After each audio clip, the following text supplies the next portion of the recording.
मधु और मीरा अपने दोस्तों के साथ सारी जगह घूमने के बाद फिर से बाजार में पहुंची। मधु एक दुकान पर अपनी माँ के लिए शॉल देख रही थी। उसने शॉल पास खड़ी सिया को दिखाते हुए पूछा, सिया माँ के लिए ये कैसा रहेगा? सिया ने मुस्कुराते हुए शॉल हाथ में लिया और फिर बोली, बहुत सुंदर है मधु, और तेरी माँ पर तो और भी अच्छा लगेगा। ये सुनकर मधु के चेहरे पर मुस्कान आ गई और वो फिर से सिया से बोली, सिया मैं इसे मीरा को भी दिखाकर आती हूँ। सिया ने आहिस्ता से अपना सिर हिला दिया और अपने लिए स्वेटर देखने लगी। मधु दुकानदार से बोली, भैया मैं इसे अपनी सहेली को दिखाकर आती हूँ।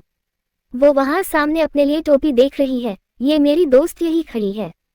जी, इतना कहकर दुकानदार सिया को स्वेटर दिखाने लगा। मधु भागती हुई मीरा के पास पहुंची। मीरा ने उससे देखते ही एक टोपी दिखाए और बोली, मधु ये टोपी कैसी लग रही है? ये तो बहुत सुंदर है मीरा, मधु ने जवाब दिया। तो मीरा टोपी उसके सिर पर लगाते हुए बोली, अब ज्यादा अच्छी लग रही है। इतना कहकर उसने दुकानदार से पूछा, भैया ये भी दे दीजिए। अरे पर मधु ने इतना कहा ही था कि मीरा उसके मुंह पर हाथ रखकर बोली, कुछ मत कहना वरना हमारा झगड़ा हो जाएगा। मधु मुंह बनाते हुए बोली, ठीक है, पर अब ये तो बता कि ये शॉल माँ पर कैसा लगेगा? मीरा शॉल देखकर बोली, सुपर्ब लगेगा, तेरी माँ के गुस्से से तमतमाए हुए लाल चेहरे से एकदम मैच करेगा। मधु उसे घूरने लगी तो मीरा को हंसी आ गई। जोक था, तू हंस सकती है। मधु को भी हंसी आ गई। मीरा शॉल देखकर बोली, आंटी न पर बहुत अच्छा लगेगा, ले ले। मधु ने सिर हिला दिया और मुस्कुराते हुए फिर से दुकान पर चली गई। उसने अपने पापा, अपने भाई के लिए भी खरीदारी की। तभी अचानक उसकी नजर एक स्वेटर पर पड़ी। उसे देखकर उसके चेहरे पर मुस्कान आ गई। मधु उसे हाथ में लेकर मन ही मन बोली, ये स्वेटर मीरा पर बहुत अच्छी लगेगी और उसे पसंद भी आएगी। उसने तुरंत दुकानदार से पूछा, भैया ये कितने की है? ये 2000 रुपए की है मैडम, दुकानदार ने जवाब दिया। मधु ने कुछ पल सोचा और फिर बोली, ठीक है, दे दीजिए। दुकानदार मधु का सारा सामान बैग्स में डालने लगा। मधु ने अपने पर्स से रुपये निकालकर उसे दिए। तभी अचानक उसकी नजर पास की दुकान पर लगे मिरर पर पड़ी, जिसमें से उसे कॉफी पीता हुआ ऋषभ नजर आया। उसने तुरंत पलट कर देखा तो ऋषभ सच में सामने के एक रेस्टोरेंट में बैठा कॉफी पी रहा था। उसके साथ 4 लोग और थे। मधु उसे देखकर वहीं खड़ी खड़ी कांपने लगी। अचानक उसकी आंखों के सामने अंधेरा सा छाने लगा और उसे कुछ परछायां भी नजर आने लगी। तभी दुकानदार सारे बैग उसकी ओर बढ़ाकर बोला, मैडम आपके बैग्स। मधु चौंक गई और तुरंत पलट गई। उसने अपने कांपते हाथों से बैग्स तो ले लिए, पर वहां से हिलने की उसकी हिम्मत नहीं हो रही थी। वो कुछ देर बिना हिले वही खड़ी कांपती रही। तभी सिया उसका हाथ पकड़कर बोली, चल मधु, पास की दुकान में कुछ हैंडीक्राफ्ट चीजें देखते हैं। इतना कहकर वो उसे लेकर जाने लगी। तभी ऋषभ अपने दोस्तों के साथ रेस्टोरेंट से बाहर आया। मधु ने अपने शॉल से अपना चेहरा ढांक लिया। वो तेजी से सिया के साथ आगे बढ़ तो रही थी, पर उसकी नजर ऋषभ पर ही थी, जो अपने दोस्तों के साथ उनकी ओर ही बढ़ा चला आ रहा था। उसे अपनी ओर आता देख मधु की घबराहट और बढ़ गई। उसने अपनी नजरें झुका ली और सिया के साथ दुकान की ओर बढ़ने लगी। ऋषभ उसके बहुत करीब आ चुका था। मधु ने घबराकर अपनी आंखें बंद कर ली, पर ऋषभ बिना उसे देखे उसके पास से निकल गया। सिया मधु का हाथ पकड़े एक दुकान पर पहुंचे और उसने उससे पूछा, ये तूने अपनी आंखें किस खुशी में बंद की हुई है? मधु ने तुरंत अपनी आंखें खोली और नजरें घुमाकर देखने लगी, पर ऋषभ उसे कहीं नजर नहीं आया। उसने पलट कर देखा तो ऋषभ अपने दोस्तों के साथ आगे जा रहा था। उसे जाते देख मधु की जान में जान आ गई।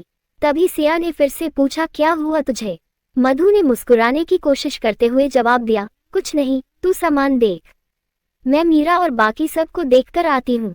सिया कुछ कह पाती उसके पहले मधु बैग्स हाथ में ले मीरा की ओर दौड़ी।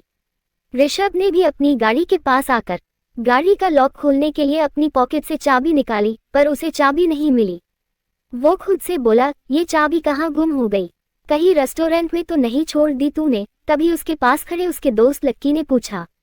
ऋषभ ने 2 पल सोचा और बोला, हाँ शायद टेबल पर ही छोड़ आया हूँ, मैं चाबी लेकर आता हूँ। इतना कहकर वो फिर से रेस्टोरेंट की ओर बढ़ा। इधर मधु भी उस दुकान पर पहुंची जहां उसने मीरा को देखा था, पर मीरा वहां नहीं थी। मधु घबराई हुई सी उसे ढूंढने लगी। जब उसे मीरा नजर नहीं आई तो वो परेशान होकर उसे फोन करने लगी, पर मीरा फोन नहीं उठा रही थी। मधु वहीं खड़ी चारों ओर उसे देखने लगी। ऋषभ ठीक उसके पीछे से चला आ रहा था। मधु खुद से बोली, मुझे मीरा को बताना होगा कि वो राक्षस यही है। इतना कहकर वो पलटी और पीछे से आ रहे ऋषभ से टकरा गई। उसका सारा सामान जमीन पर गिर गया। ऋषभ को देखते ही मधु ने तुरंत शॉल से अपना चेहरा ढांक लिया और जल्दी जल्दी अपने बैग उठाने लगी। पर ऋषभ ने उसकी आंखें देख ली। वो बिना कुछ कहे एकटक उसे ही देख रहा था। मधु ने जल्दबाजी में अपने बैग्स उठाए और वहां से चली गई। ये आंखें मैंने कहीं तो देखी है। ऋषभ वही खड़ा जमीन की ओर देखकर सोच में पड़ गया। पर उतनी देर में मधु उसकी आंखों से ओझल हो गई। ऋषभ भी ये सोचते हुए रेस्टोरेंट की ओर बढ़ने लगा कि उसने वो आंखें कहीं तो देखी है। रेस्टोरेंट में पहुंचते ही उसने टेबल पर रखी अपनी गाड़ी की चाबी उठाए और वहां से चला गया। मधु एक दुकान में छिपकर उसे जाते देख रही थी। ऋषभ अपनी गाड़ी की ओर बढ़ते हुए बार बार पलटकर चारों ओर देख रहा था। मधु भी घबराए हुई सी उसे देख रही थी। तभी अचानक उसकी नजर मीरा पर पड़ी, जो शायद उसे ही ढूंढ रही थी। ऋषभ के जाते ही वो मीरा की ओर दौड़ी। उसे देखते ही मीरा ने पूछा, कहाँ गुम हो गई थी? चल, सब लोग वहां सामने के रेस्टोरेंट में हमारा इंतजार कर रहे हैं। मीरा, मैंने उसे देखा, मधु घबराते हुए बोली। मधु को इतना घबराया हुआ देखकर मीरा ने पूछा, किसे देखा और तू इतनी डरी हुई क्यों है? मधु घबराकर उसके गले लग गई और रोने लगी। उसे रोते देख मीरा की परेशानी और बढ़ गई और उसने मधु की ओर देखकर पूछा, क्या हुआ मधु? मधु रोते हुए बोली, मीरा हम यहाँ से चलते हैं, वो यही है, मैंने खुद उसे देखा है। मीरा सोच में पड़ गई कि मधु किसकी बात कर रही है। तभी मधु फिर से बोली, वो जो दिल्ली में। इतना कहकर उसका रोना और बढ़ गया। पर उसके इतना कहते ही मीरा समझ गई कि मधु किसकी बात कर रही है। उसने तुरंत पूछा, तू पागल हो गई है क्या? वो यहाँ कैसे हो सकता है? कल हम दोनों उसकी बात कर रहे थे, तो शायद किसी और को देखकर तुझे ऐसा लगा होगा कि तूने उसे देखा है। मधु रोते हुए बोली, नहीं मीरा, उस आदमी को लेकर मुझे इतनी बड़ी गलतफहमी कभी नहीं हो सकती। वो वही था और उसके साथ उसके दोस्त भी थे, मैं सच कह रही हूँ। अच्छा ठीक है, मैंने ये मान लिया कि वो वही था, तो फिर कहाँ गया? मुझे तो कहीं नजर नहीं आ रहा, मीरा ने पूछा। मधु ने घबराकर अपना हाथ सामने सड़क की ओर बढ़ाया और उंगली दिखाते हुए बोली, वो वहां। मीरा ने पलटकर देखा तो उसे कोई नजर नहीं आया।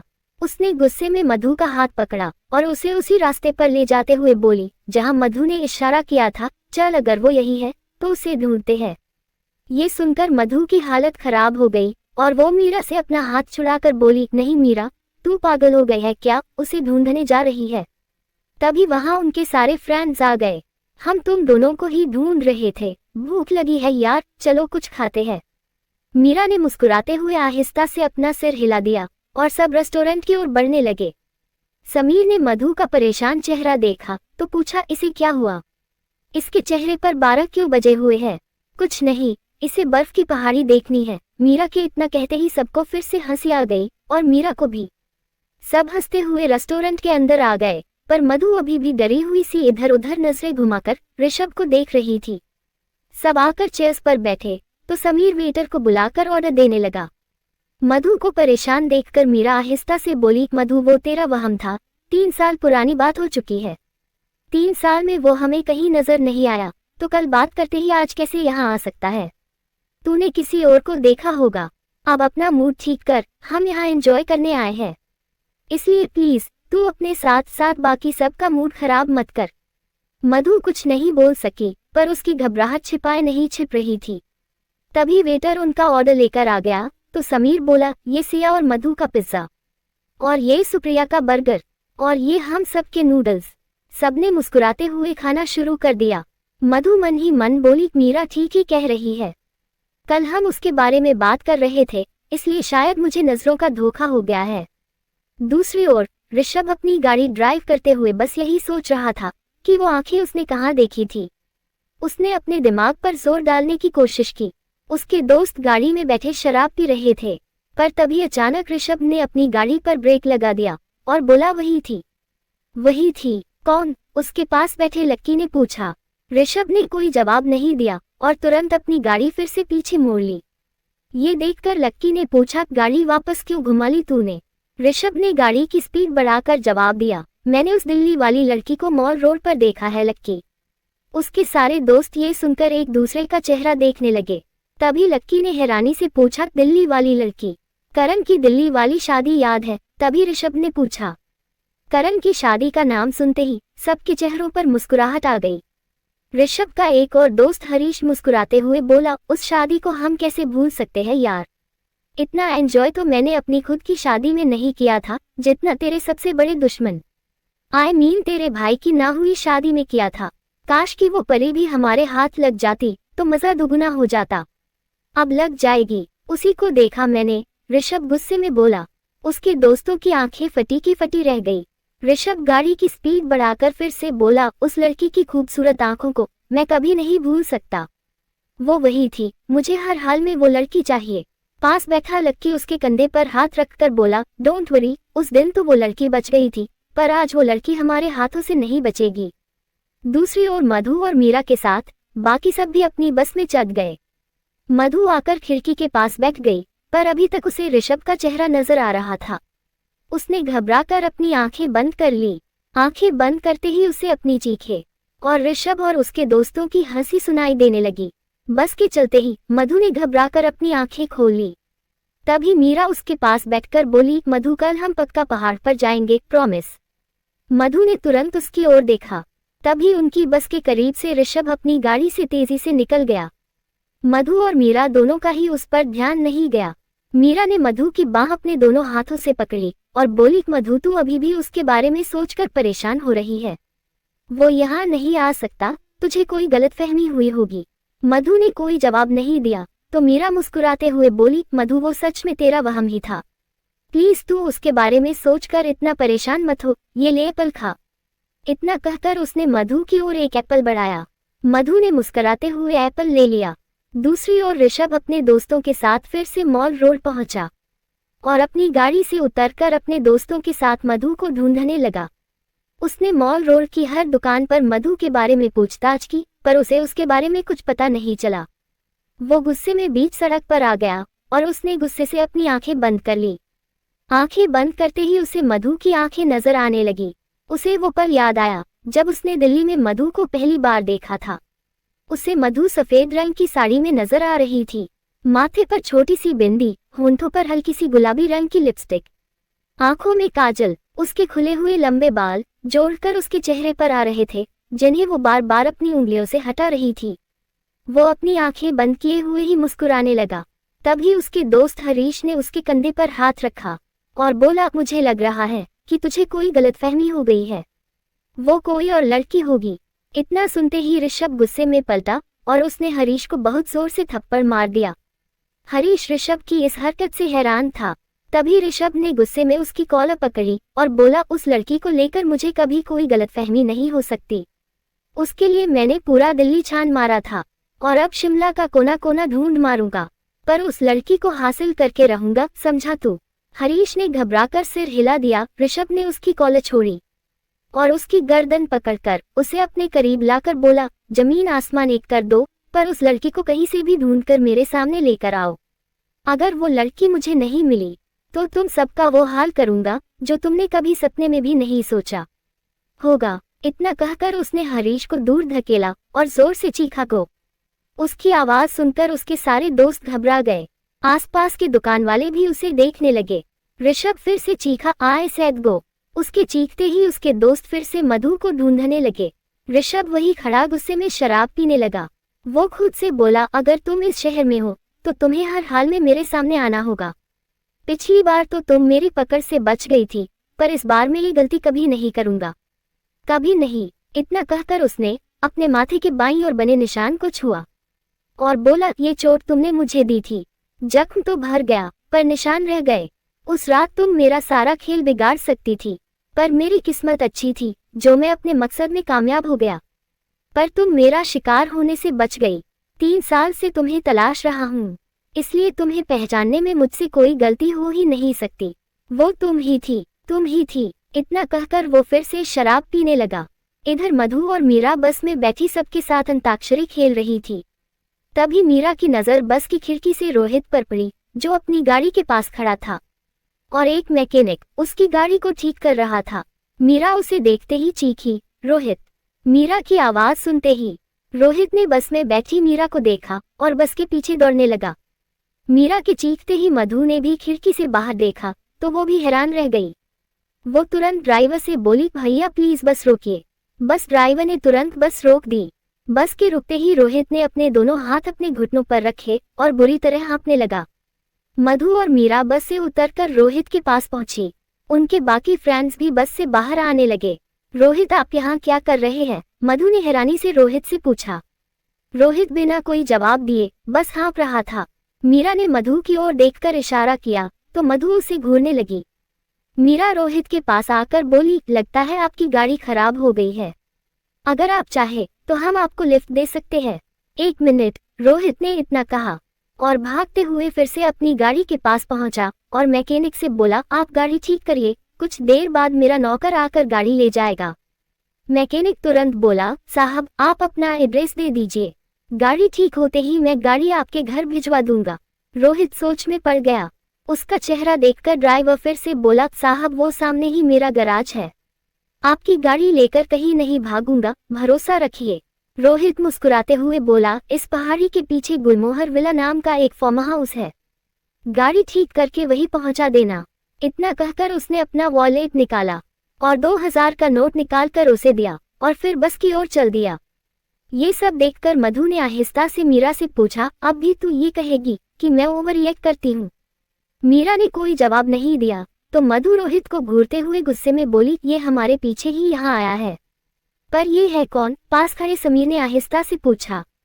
रोहित को अपने करीब आता देख मीरा आहिस्ता से बोली, बाद में बताती हूँ, पर इस वक्त तुम सब इसके साथ शराफत से पेश आना, और मधु तू भी। तभी रोहित उनके पास आ गया। मीरा ने बस में चढ़ते हुए उससे पूछा, वैसे आपने बताया नहीं कि आप यहाँ क्या कर रहे हैं? रोहित ने तुरंत जवाब दिया, वो मेरा दोस्त यहाँ एक होटल बना रहा है और आज उसके होटल का भूमि पूजन था, मैं उसके साथ ही यहाँ आया हूँ। मधु उसे घूरने लगी तो वो फट से बोला, मैं सच कह रहा हूँ मधु, हम जानते हैं कि आप सच कह रहे हैं। मीरा के इतना कहते ही रोहित मुस्कुराने लगा। बाकी सब भी उसे देखकर मुस्कुरा रहे थे। तभी समीर ने उससे पूछा, वैसे हम कहाँ छोड़े आपको? जहाँ आपका दिल करे। रोहित मधु की ओर देखकर मुस्कुराते हुए बोला। मधु उसे हैरानी से देखने लगी पर मीरा बहुत प्यार से उसे देख रही थी। दूसरी ओर पहाड़ी पर करण अपनी पीठ पर बैग टांगे और हाथों में कैमरा लिए भेड़ों की तस्वीरें क्लिक कर रहा था। तस्वीरें क्लिक करते टाइम उसके चेहरे पर मुस्कुराहट थी। भेड़ों को एक छोटा बच्चा घास खिलाने लाया था जो हाथ में डंडा लिए वही खेल रहा था। तभी अचानक करण की नजरें सामने की पहाड़ी से नीचे आ रहे एक भेड़िए पर पड़ी जो उन भेड़ों के एक बच्चे के बहुत नजदीक आ चुका था। भेड़ों ने जैसे ही भेड़िए को अपने नजदीक आते देखा तो वो तेजी से भाग खड़ी हुई। सारे मेमने भी भेड़िए को देखकर भागने लगे। उन्हें भागते देख भेड़िया तेजी से उस बच्चे की ओर लपका। करण ये सब देखकर उस बच्चे की ओर दौड़ा। वो भेड़िया उस बच्चे के बहुत करीब आ चुका था। करण ने उस बच्चे की ओर भागते हुए अपनी गन निकाली और हवा में फायर करते हुए दौड़कर उस बच्चे को अपनी गोद में उठा लिया। भेड़िया गन की आवाज सुनकर फिर से पहाड़ी की ओर भाग गया। करण ने उस बच्चे को गोद से नीचे उतारा और घुटनों के बल बैठकर उससे पूछा, तुम ठीक हो दोस्त, तुम्हें कहीं चोट तो नहीं लगी? बच्चे ने सिर हिलाकर ना का इशारा किया। करण ने मुस्कुराकर उसे गले लगा लिया। गोली चलने की आवाज सुनकर कुछ लोग भागते हुए करण के पास आ गए। उस बच्चे ने जैसे ही अपने माँ बाप को अपने करीब आते देखा तो वो करण को छोड़कर अपनी माँ के पास भाग गया। उस बच्चे की माँ ने रोते हुए उसे गोद में उठाया और उसे प्यार करने लगी। बच्चे के पिता करण के पास आए और उसके सामने हाथ जोड़कर बोले, आपका बहुत बहुत शुक्रिया बाबूजी, आपने मेरे बच्चे की जान बचाई, भगवान आपको हमेशा खुश रखे। आपको शुक्रिया कहने की कोई जरूरत नहीं है, ये जगह बच्चों के लिए अनसेफ है, इसलिए आगे से अपने बच्चों को बिना हिफाजत के यहाँ कभी मत भेजिएगा प्लीज। इतना कहकर करण उस पहाड़ी की ओर बढ़ने लगा जहाँ उसने भेड़िए को जाते देखा था।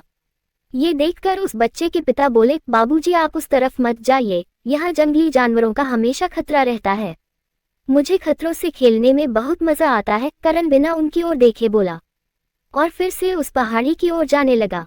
पहाड़ी पर कुछ ऊपर चढ़ते ही उसे एक मादा भेड़िया अपनी मां के पास नजर आई जहां उसके कुछ बच्चे खेल रहे थे। करण दूर से ही अपने कैमरे से उनकी तस्वीरें क्लिक करने लगा। कुछ तस्वीरें लेने के बाद वो वहां से आगे बढ़ा तो उसे कुछ खरगोश भी नजर आए। उसने उनकी भी तस्वीरें ली। धीरे धीरे अंधेरा होने लगा तो करण खुद से बोला, मुझे जल्द से जल्द पहाड़ी पर पहुंचकर अपना टेंट लगाना होगा। रात में बहुत से जंगली जानवर शिकार के लिए बाहर आते हैं, मैं आसानी से उनकी तस्वीरें ले सकूंगा। खुद से इतना कहकर वो अपने लिए सेफ जगह तलाशने लगा, जहां रात में वो बर्फ और पानी से बच सके और अपना कैंप लगा सके। तभी उसकी नजर एक गुफानुमा जगह पर पड़ी। वो दौड़ते हुए उस जगह पर पहुंचा और अपनी नजरें घुमाकर उस जगह को चारों ओर से देखने लगा। वो खुद से बोला, ये जगह टेंट लगाने के लिए एकदम परफेक्ट है।